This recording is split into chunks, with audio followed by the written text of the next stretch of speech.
हम लोग पढ़ रहे थे रिप्रोडक्शन इन ऑर्गेनिज्म। उसमें हमने लाइफ स्पान पढ़ लिया था, है ना, और विभिन्न विभिन्न प्रकार के स्पीसीज का, जीवों का लाइफ स्पान देखा था। आज हम लोग पढ़ेंगे कि रिप्रोडक्शन क्या होता है, रिप्रोडक्शन की क्या आवश्यकता है और रिप्रोडक्शन के कितने प्रकार हैं, कितने प्रकार के रिप्रोडक्शन होते हैं अलग अलग जीवों में, उसके बारे में हम लोग आज पढ़ेंगे। तो रिप्रोडक्शन क्या है? तो रिप्रोडक्शन हमने पहले ही बताया कि रिप्रोडक्शन एक बायोलॉजिकल क्या है, प्रोसेस है, जीवों में होने वाला ये क्या है, प्रक्रिया है, जो खाली किसमें होता है, सजीवों में ही होता है, निर्जीव में ये प्रक्रिया नहीं होता है। ठीक है, तो ये इट इज बायोलॉजिकल प्रोसेस, ठीक, जीवों में होने वाला प्रक्रिया है, जिससे क्या करता है, कोई भी ऑर्गेनिज्म अपने जैसा एक नया ऑर्गेनिज्म को क्या करता है, जन्म देता है। उसी को क्या बोलते हैं हम लोग, रिप्रोडक्शन कहते हैं, मतलब कि प्रजनन। ठीक है, अपने से अपने जैसा एक नए जीव को क्या करना, जन्म देना, क्या कहलाता है, रिप्रोडक्शन कहलाता है। New organism is similar to that organism. अब जिस ऑर्गेनिज्म ने नए ऑर्गेनिज्म को जन्म दिया है, वो नया ऑर्गेनिज्म जस्ट उसी के जैसा होगा जो उसको पैदा किया। ठीक है, कोई ऑर्गेनिज्म है, उसने अपने जैसा एक नए ऑर्गेनिज्म को पैदा किया, तो जो नया ऑर्गेनिज्म पैदा हुआ है वो एकदम उसी के जैसा ही होगा, उसका नाक मुंह सब कुछ, कैरेक्टर फैरेक्टर सब लगभग उसी के जैसा होगा। ठीक है, इसको हम लोग क्या बोलते हैं, रिप्रोडक्शन। अब देखें कि रिप्रोडक्शन का क्या जरूरी है, क्यों रिप्रोडक्शन करना जरूरी है जीवों को, है ना, तो उस चीज पे हम चर्चा करेंगे। लिखा है पर्पस ऑफ रिप्रोडक्शन, क्या मकसद है रिप्रोडक्शन करने का, जीव क्यों रिप्रोडक्शन करते हैं। तो कल हमने पढ़ा लाइफ स्पान, उसमें जाना कि कोई भी जीव जिसने जन्म लिया उसका क्या होता है, मृत्यु होता है, ये प्रकृति का है, नियम है। ठीक है, प्रकृति ने जीवों को बनाया तो उसको मारता भी है, ये प्रकृति का नियम है कि कोई जीव जन्म लिया तो क्या हो जाएगा, मर जाएगा। मतलब किसी हर जीव का क्या होता है, लाइफ स्पान होता है, किसको छोड़ करके, यूनिसेलर। यूनिसेलर जो अपना, यूनिसेलर में भी क्या होता है, जो सेल बना या जो बॉडी यूनिसेलर का है वो हमेशा के लिए नहीं रहता है, वो अपने उस बॉडी को क्या कर देता है, नए बॉडी में ट्रांसफर कर देता है। इसका मतलब कि कोई भी जीव जो जन्म लिया है वो क्या होगा, खत्म होगा ही होगा, मरेगा ही मरेगा। तो अगर मान लीजिए कि 100 गो स्पीसीज, ठीक है, 100 स्पीसीज अगर कैसे हूँ उत्पन्न हो गया, ठीक, और इसमें कोई ऐसा प्रोसेस नहीं है कि जिससे ये क्या कर सके, अपने जैसा कोई जीव का निर्माण कर सके, तो ये 100 जीव जन्म लिया और प्रकृति का नियम है कि जो जन्म लिया वो क्या होगा, मर जाएगा। तो ये धीरे धीरे करते करते सभी स्पीसीज क्या होते चले जाएंगे, मरते चले जाएंगे, और एक दिन ऐसा आएगा कि यहाँ 100 में से एक भी स्पीसीज नहीं बचेंगे, तो अर्थ पे क्या हो जाएगा, स्पीसीज विहीन हो जाएगा, है ना, प्रजातियां यहाँ पे खत्म हो जाएगी धरती पर। तो इस चीज को बचाने के लिए क्या लाया गया, रिप्रोडक्शन लाया गया। नेचर ने इन जीवों में क्या कर दिया, एक प्रोसेस को ऐड कर दिया, एक प्रक्रिया ऐड कर दिया जिसका नाम है रिप्रोडक्शन, और जिसके मदद से ये स्पीसीज मरने से पहले, हर एक स्पीसीज जो अर्थ पे है वो मरने से पहले अपने जैसा एक नए स्पीसीज को जन्म दे करके चला जाता है, जिससे वो स्पीसीज आगे जा करके क्या करता है, ग्रो करता है, और मरने से पहले फिर वो क्या करता है, नया ऑर्गेनिज्म को जन्म दे करके मर जाता है। फिर इस प्रकार से क्या होता है, रिप्रोडक्शन के सहायते स्पीसीज का जो क्या बोलते हैं, जो जीवों का स्पीसीज है वो बरकरार रहता है अर्थ पे।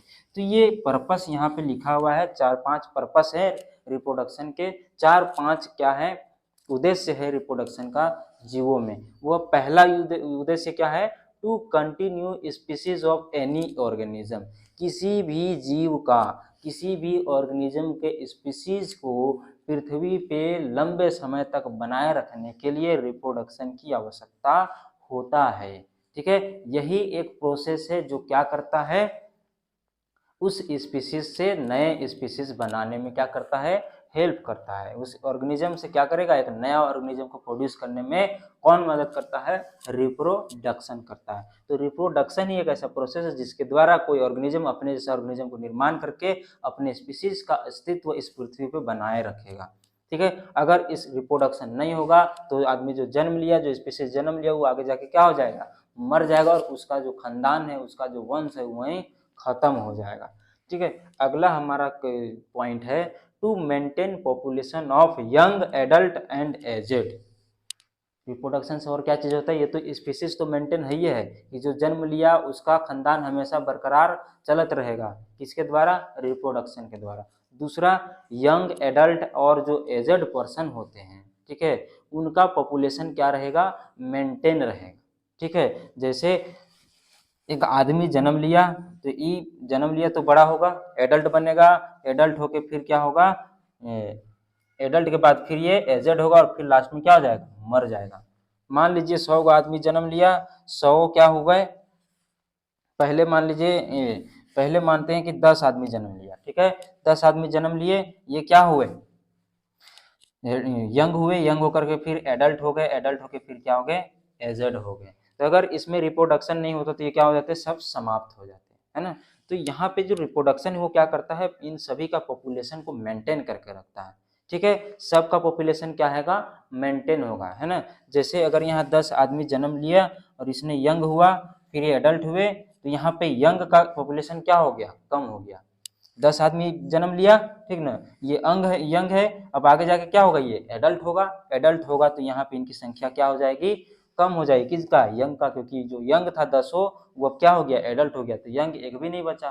तो ये एडल्ट क्या करते हैं, फिर से नए बच्चे को जन्म देते हैं, ये 10 फिर क्या करेंगे, 10 या 20 बच्चे पैदा करेंगे, और इससे क्या होगा, फिर से यंग की पॉपुलेशन बरकरार रहेगी। अब ये एडल्ट क्या हो जाएंगे, कुछ दिन बाद ओल्ड हो जाएंगे, होगा कि नहीं होगा। जब पैदा हुआ वो यंग हुआ, ठीक, यंग होके जवान हुआ, तो यंग वाला क्या हो गया, खत्म, सबे का सब क्या हो गया, जवान हुआ ना भाई, जन्म लिया तो जवान होबे करेगा, तो जवान हुआ तो यहाँ जो बचपन था वो सब क्या हो गया, कम हो गया। अब बच्चा सब तो एडल्ट हो गया, तो बच्चा का संख्या क्या हो गया, कम। तभी जवान होके फिर क्या करता है, बच्चा दे देता है, रिप्रोडक्शन करता है, तो यहाँ पे बच्चा पैदा कर देता है, तो फिर से बच्चे की पॉपुलेशन क्या हो गई, आ गई, ठीक। अब ये एडल्ट से फिर क्या हो जाएंगे, बूढ़ा जाएंगे, तो फिर एडल्ट का संख्या क्या हो जाएगा, कम। तो यहाँ जो बचपन पैदा हुआ था ये फिर क्या हो जाएंगे, एडल्ट हो जाएंगे, क्या हो जाएंगे, एडल्ट हो जाएंगे। तो जो एडल्ट बूढ़ा गया था उसके जगह फिर ये वाले जो बच्चे थे वो क्या हो गए, एडल्ट हो गए, और एडल्ट की संख्या क्या हो गई, मेंटेन रह गई। फिर ये बुढ़वा लोग क्या हो जाएगा, मर जाएगा, बुढ़वा लोग क्या हो जाएगा, मर जाएगा, तो फिर बुढ़वन की संख्या क्या हो जाएगा, कम। तो इस संख्या को बरकरार करने के लिए ये जो जवानकन यहाँ पे दूसरा का पीढ़ी का था वो फिर कहाँ आ जाएगा, बूढ़ा जाएगा, तो बुढ़वन के जगह को कौन ले लेगा, ये एडल्ट ले लेगा, समझ गए। तो इस तरह से क्या होते जाता है, यंग का, एडल्ट का और एजेड का पॉपुलेशन हमेशा मेंटेन रहता है, किसी का पॉपुलेशन घटता बढ़ता नहीं है। हमेशा ये रिप्रोडक्शन क्या कर देता है, अगर किसी का घट गया तो बढ़ा देगा, और किसी का बढ़ रहा है तो उसको क्या कर देगा, घटा देगा। तो पॉपुलेशन जो है वो संख्या को मेंटेन करने में मदद करता है, समझ गए। दूसरा हमारा तीसरा जो पॉइंट है, वो तीसरा जो पर्पस है रिप्रोडक्शन का वो है वेरिएशन। वेरिएशन का मतलब होता है बदलाव लाना, क्या लाना, बदलाव। स्पीसीज में, स्पीसीज के कैरेक्टर में बदलाव लाने के लिए रिप्रोडक्शन होता है, ठीक है। जैसे अगर एक आदमी है, दो आदमी है, इसका कैरेक्टर कुछ और है, इसका कैरेक्टर कुछ और है, ठीक। ये दोनों अगर आपस में रिप्रोडक्शन करेंगे तो क्या होगा, न्यू कैरेक्टर डेवलप होगा। और ये वेरिएशन अधिकतर किस में आता है, सेक्सुअल रिप्रोडक्शन करने वाले ऑर्गेनिज्म में वेरिएशन होता है, एसेक्सुअल में वेरिएशन नहीं हो पाता, ठीक है। तो वेरिएशन किसके द्वारा होता है, सेक्सुअल रिप्रोडक्शन के द्वारा होता है। जैसे मान लीजिए एगो लड़का भोथर है और एगो लड़की है एकदम तेज तरार, और दोनों को बियाह करा देंगे तो बचवा क्या होगा, या तो भोथर पैदा होगा या तेज तराज पैदा होगा। तो जो तेज तराज पैदा होगा वो हमारे लिए क्या होगा, फायदेमंद होगा। ऐसा का एक आपको एग्जांपल देते हैं कि जैसे देखिए पहाड़ी इलाका के जो लोग होते थे वो लोग सामान ढोने के लिए, जो होते हैं अभी भी वो काम करते हैं, ढोने के लिए गधा का यूज करते थे। किस चीज़ का यूज करते थे, पहले गधा का यूज करते थे सामान ढोने के लिए। गधा का क्यों, क्योंकि गधा जो होता है उस सामान ढोने में ज़्यादा उसका क्षमता होता है सामान ढो के चलने में, ठीक है। तो एक बार क्या हुआ कि उन्होंने एक घोड़ा और एक गधा का क्या करवा दिया, रिप्रोडक्शन करवा दिया। तो उससे एक नया जीव का उत्पन्न हुआ जिसका नाम हुआ खच्चर। क्या हुआ, खच्चर। और खच्चर में देखा गया कि जो खच्चर है वो ज़्यादा स्पीड से दौड़ता है, ठीक है, किससे, गधवा से, और सामान ढोने का भी क्षमता उसके पास है और तेज दौड़ने का भी क्षमता उसके पास है। तो उन्होंने क्या देखा कि जो गधवा है उससे बढ़िया क्या हो गया, खच्चरा हो गया, ठीक ना। क्योंकि गधा था सामान ढोता था लेकिन तेज नहीं दौड़ता था, लेकिन जब घोड़ा और डंकी का क्या करवाया गया, रिप्रोडक्शन करवाया गया, तो जो बच्चा पैदा हुआ उसमें दौड़ने का भी क्षमता आ गया और सामान ढोने का भी क्षमता आ गया। तो एक नया कैरेक्टर का इवॉल्वमेंट हुआ कि नहीं हुआ। हॉर्स हॉर्स क्या करता है, तेज दौड़ता है, पर ये सामान ज्यादा नहीं ढोएगा। तेज दौड़ेगा लेकिन सामान ढोएगा, अगर इसको सामान डाल दीजिएगा तो थक जाएगा। दूसरा यहाँ पे गधा, कौन है, डंकी। डंकी क्या होता है, ये सामान ढोने में तेज होता है लेकिन चलने में तेज नहीं होता है। इन दोनों को रिप्रोडक्शन करा दिया तो ये खच्चर पैदा हो गया। क्या पैदा हुआ, खच्चर, जिसको बोलते हैं म्यूल। ठीक है, ये म्यूल में एक नया कैरेक्टर डेवलप हो गया। क्या डेवलप हुआ कि ये तेज भी दौड़ सकता है और सामान भी ढो सकता था। पहले क्या था, या तो तेजे दौड़ेगा या तो सामाने ढोएगा। अब इसमें क्या होगा, दोनों में क्या हो गया, ये दोनों का कैरेक्टर इसमें मिक्स हो गया। एक तेज भी दौड़ रहा है और सामान भी ढो ले रहा है, तो वहां के लोगों के लिए क्या हो गया, एक फायदेमंद हो गया। कैसे हुआ, तो ये रिप्रोडक्शन के कारण। रिप्रोडक्शन के कारण क्या हुआ, एक बदलाव आया और ये बदलाव उन लोगों के लिए क्या हो गया, फायदेमंद हो गया। अब ये लोग यहाँ पे शौक से ये रिप्रोडक्शन करवाते हैं, एगो गधा का और एगो हॉर्स का। ये रिप्रोडक्शन करवा के क्या करते हैं, एक खच्चर का पैदा करते हैं और उसको गधे के जगह यूज करते हैं, क्योंकि ये इससे ज्यादा फायदा देता है। अब देखिए, ये यहाँ पे डंकी एक अलग स्पीसीज और हॉर्स एक अलग स्पीसीज है। आप जानते होंगे कि दो अलग अलग स्पीसीज रिप्रोडक्शन नहीं कर सकते हैं। रिप्रोडक्शन दो अलग अलग स्पीसीज नहीं कर सकते, लेकिन कुछ जीव ऐसे होते हैं जिनमें अलग अलग स्पीसीज होने के बावजूद भी रिप्रोडक्शन हो जाता है, लेकिन जो बच्चा पैदा होगा वो अनफर्टाइल होगा, इनफर्टाइल होगा, मतलब वो बच्चा पैदा नहीं कर पाएगा आगे। जैसे अगर यहाँ हॉर्स और डंकी रिप्रोडक्शन कर पाता है, लेकिन जो म्यूल जो रिपोर्ट बनता है, यहाँ पे म्यूल जो पैदा होता है, इस जो है वो आगे बच्चा को पैदा नहीं कर पाता, ये हिजड़ा उत्पन्न हो जाता है। क्या हो जाता है, ये हिजड़ा हो जाता है, ये आगे जीव को उत्पन्न नहीं कर पाएगा। तो ये ऐसा होता है, कुछ जीवों में ऐसा होता है। अधिकतर जीव तो अलग अलग स्पीसीज के जीव रिप्रोडक्शन नहीं करते, लेकिन कुछ जीव जैसे हॉर्स और डंकी दोनों रिप्रोडक्शन कर लेते हैं। लेकिन कैसा पैदा होगा बच्चा, हिजड़ा पैदा होगा। ये कोई काम का नहीं, बस ये शारीरिक यूज इसका कर सकते हैं। आगे इससे इसी से अगला अगला खच्चर का पैदा हम लोग नहीं कर सकते हैं। जब भी खच्चर पैदा करना होगा हमको तो यही करवाना होगा। इसमें जो घोड़ा होता है वो फीमेल होती है और डंकी जो है वो मेल होता है। जब एक मेल डंकी और एक फीमेल हॉर्स को रिप्रोडक्शन करवाया जाता है तो एक म्यूल उत्पन्न होता है जो हिजड़ा होता है, लेकिन इसके पास क्या कैरेक्टर होता है, तेज दौड़ने और ज्यादा सामान ढोने का कैरेक्टर होता है। ठीक ना, तो ये वेरिएशन हुआ। ठीक है, तो ये कुछ बदलाव के लिए क्या क्या हमारा जो रिप्रोडक्शन है वो हेल्प करता है। रिप्रोडक्शन का पर्पस क्या है, वेरिएशन का भी एक पर्पस है, बदलाव लाने का भी एक क्या है, उद्देश्य है रिप्रोडक्शन का। सेक्सुअल रिप्रोडक्शन के द्वारा कैरेक्टर में क्या होता है, वेरिएशन आता है। नॉर्मली भी अगर जो रिप्रोडक्शन होता है सेक्सुअल रिप्रोडक्शन, उसमें भी क्या होता है, वेरिएशन होता है। जैसे मान लीजिए एगो लड़का है और एक लड़की है,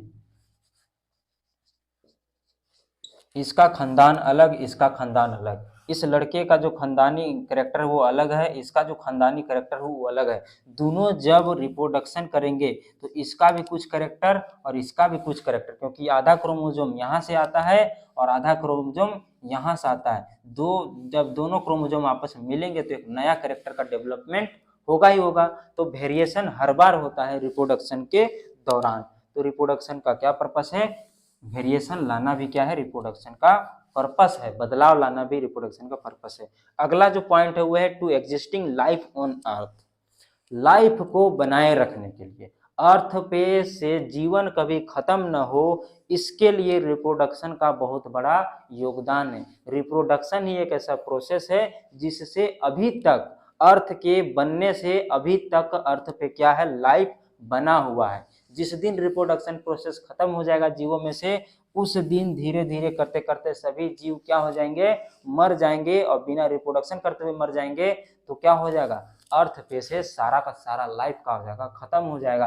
अर्थ एकदम लाइफहीन हो जाएगा, समझ रहे हैं, इसमें जीवनहीन अर्थ बन जाएगा।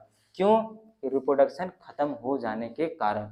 तो रिप्रोडक्शन ही एक ऐसा चीज है जो अर्थ पे क्या मेंटेन करके रखा हुआ है, लाइफ को मेंटेन करके रखा हुआ है।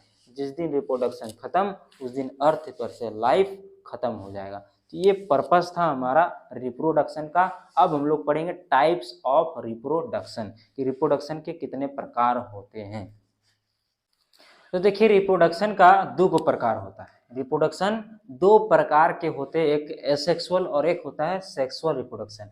एसेक्सुअल को हिंदी में बोलते हैं अलैंगिक प्रजनन और सेक्सुअल का होता है लैंगिक प्रजनन। अलैंगिक मतलब कि जहाँ पे लिंगों की बात ना हो, और लैंगिक मतलब जहाँ पे लिंगों की बात हो उसे हम लोग लैंगिक कहते हैं। जैसे कि मतलब कि इसमें क्या हुआ, अलैंगिक में जो है यहाँ पे लिंग की कोई बात नहीं की जाएगी, जैसे पुल्लिंग और स्त्रीलिंग की कोई बात यहाँ पे नहीं होगा। लेकिन सेक्सुअल में स्त्रीलिंग और पुल्लिंग का बात किया जाएगा कि एगो जो पेरेंट होगा स्त्रीलिंग होगा और एगो का होगा पुल्लिंग, माने एक फीमेल होगी और एक क्या होगा मेल होगा, दोनों मिलकर रिप्रोडक्शन करेंगे। इसमें मेल फीमेल की कोई बात नहीं की जाएगी, यहाँ पे सिंगल पेरेंट का करेगा रिप्रोडक्शन करेगा। एसेक्सुअल में क्या होता है, सिंगल पेरेंट सिंगल ऑर्गेनिज्म, एक एक वो ऑर्गेनिज्म क्या कर सकता है रिप्रोडक्शन कर सकता है। और सेक्सुअल में दो गो ऑर्गेनिज्म का इन्वॉल्वमेंट होना जरूरी है, दोनों ऑर्गेनिज्म का आपस में मिलना जरूरी है, तभी क्या होगा सेक्सुअल रिप्रोडक्शन होगा, नहीं तो उसे ये सेक्सुअल रिप्रोडक्शन नहीं होगा। सेक्सुअल रिप्रोडक्शन किस में होता है, तो यूनिसेलुलर ऑर्गेनिज्म में आता है।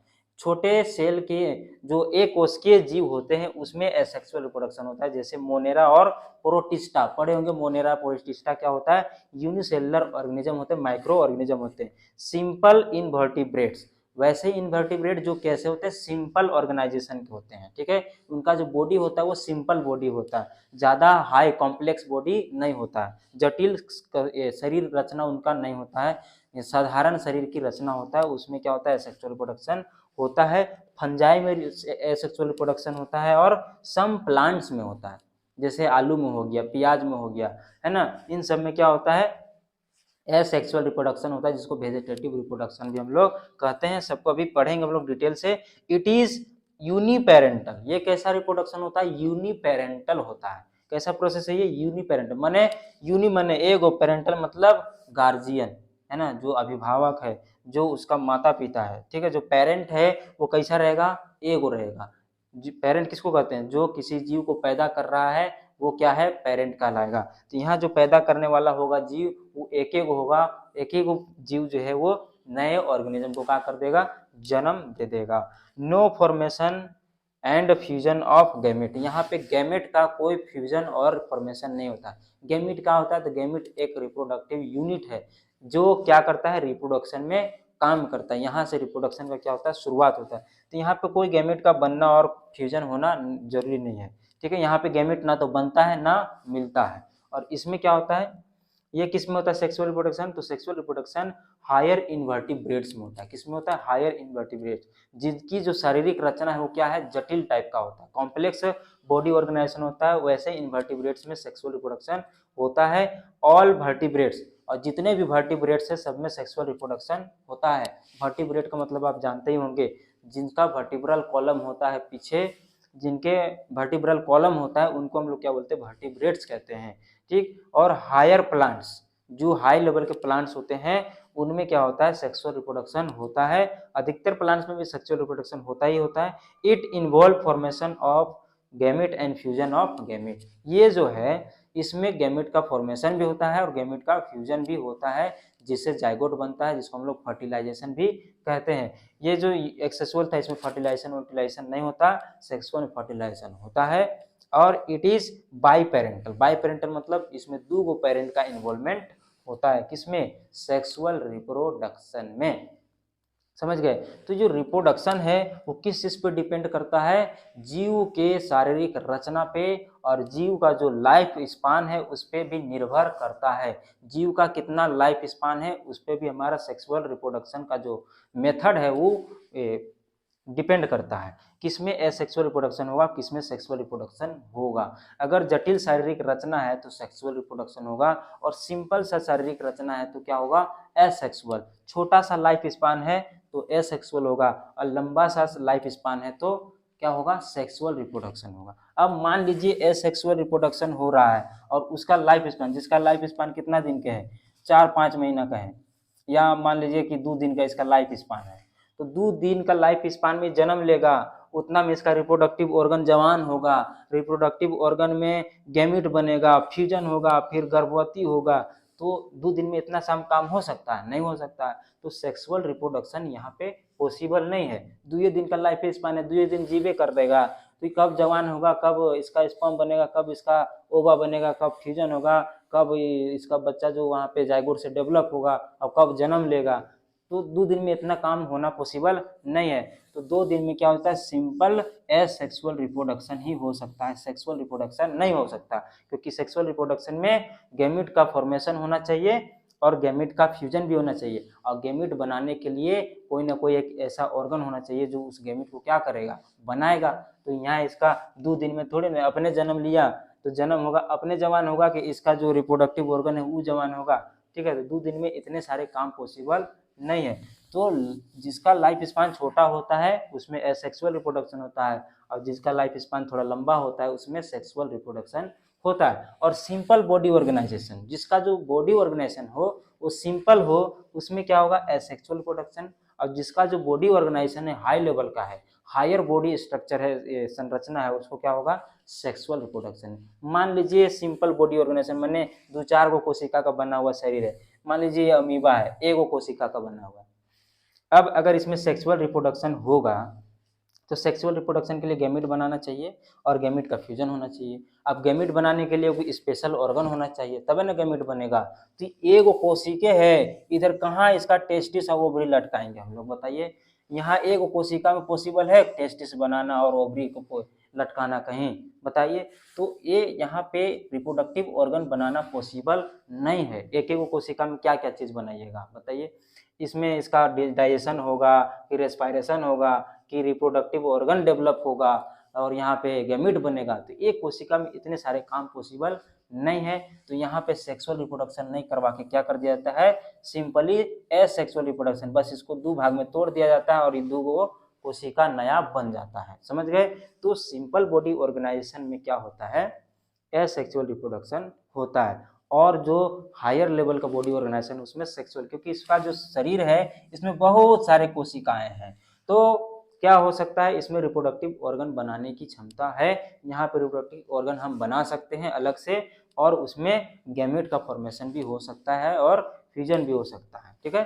तो जिसका बॉडी ऑर्गेनाइजेशन हाई लेवल का होगा और लाइफ स्पान हाई होगा उसमें सेक्सुअल रिप्रोडक्शन, और जिनका बॉडी ऑर्गेनाइजेशन सिंपल लेवल का होगा और जो हमारा लाइफ स्पान वो छोटा होगा उसमें क्या होगा, एसेक्सुअल रिप्रोडक्शन होगा। जितने भी मोनेरा और प्रोटिस्टा है सभी का लाइफ स्पान कम ही होता है, और सबका जो बॉडी ऑर्गेनाइजेशन है बहुत सिंपल होता है, छोटा सा जीव होते हैं ये, 1 कोशिका का, 2 कोशिका, 4-5 कोशिका का ये जीव होते हैं, यूनिसेलुलर, ठीक है। यूनिसेलुलर मतलब तो ये एक को सेल का है। जो सिंपल इन्वर्टिब्रेट्स हैं इनका भी बॉडी ऑर्गेनाइजेशन ज़्यादा बड़ा नहीं होता है, तो इसमें रिप्रोडक्टिव ऑर्गन बनाना पॉसिबल नहीं होता है, इसलिए इसमें सेक्सुअल रिप्रोडक्शन नहीं हो पाएगा। फंजाई भी बहुत छोटे जीव होते हैं, इतने छोटे सा शरीर में रिप्रोडक्टिव ऑर्गन भी बनाना, डाइजेस्टिव सिस्टम भी बनाना, रेस्पिरेटरी सिस्टम भी बनाना पॉसिबल नहीं है, ठीक है। सम प्लांट्स, अब देखिए जैसे आलू है, आलू अगर 9 महीना 10 महीना तक रिप्रोडक्शन करते रहेगा